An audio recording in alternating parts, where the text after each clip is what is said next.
कहानी दो मुर्गों की है, एक काला मुर्गा और एक सफेद मुर्गा। दोनों एक ही गांव में रहते थे, लेकिन उनके बीच हमेशा आपसी प्रतिस्पर्धा बनी रहती थी। काले मुर्गे का नाम कालू था और सफेद मुर्गे का नाम शेरू। दोनों सुबह सुबह बड़बड़ाते रहते थे, परंतु अपनी अपनी आवाज को सबसे ऊंचा और प्रभावशाली समझते थे। कालू, जो काले रंग का था, उसे लगता था कि उसकी आवाज सबसे अच्छी है और वह सबसे ज्यादा आकर्षक है। वह हमेशा खुद को सबसे प्रमुख मानता था और शेरू से कभी दोस्ती नहीं करता था।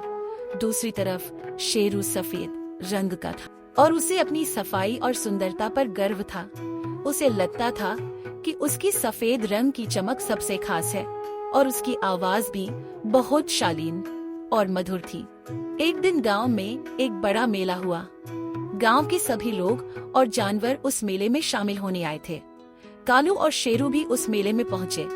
मेले में एक प्रतियोगिता का आयोजन किया गया, जिसमें दोनों मुर्गों को अपनी आवाज और प्रदर्शन दिखाने का मौका मिला। बहुत सारे लोग और जानवर इस प्रतियोगिता को देखने आए। पहले कालू ने अपनी आवाज लगाई, कू कू। उसकी आवाज गहरी और जोरदार थी, जो दूर दूर तक सुनाई दी। सभी लोग उसकी आवाज को सुनकर प्रभावित हुए, लेकिन शेरू ने भी अपनी बारी आने पर अपनी आवाज लगाई, को को को। उसकी आवाज शांत और मधुर थी, जो सुनने वालों के दिलों में एक शांति और सौम्यता का एहसास दिला रही थी। दोनों मुर्गों के प्रदर्शन के बाद जज ने निर्णय लिया। उसने कहा, यह सच है कि दोनों की आवाजें अलग अलग हैं और दोनों के अपने गुण हैं। काले मुर्गे की आवाज जोरदार है तो सफेद मुर्गे की आवाज मधुर है, लेकिन असली मूल्य यह नहीं है कि कौन सबसे तेज है या कौन सबसे सुंदर है, बल्कि यह है कि हर किसी में अपनी विशेषता होती है। यह सुनकर दोनों मुर्गे समझ गए कि हर कोई अलग होता है और किसी को भी दूसरों से खुद को श्रेष्ठ साबित करने की जरूरत नहीं है।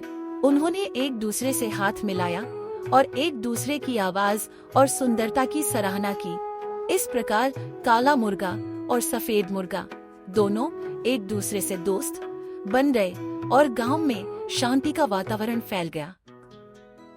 दोनों ने समझा कि एक दूसरे की विशेषताओं का सम्मान करना जरूरी है, क्योंकि हर कोई अनोखा होता है।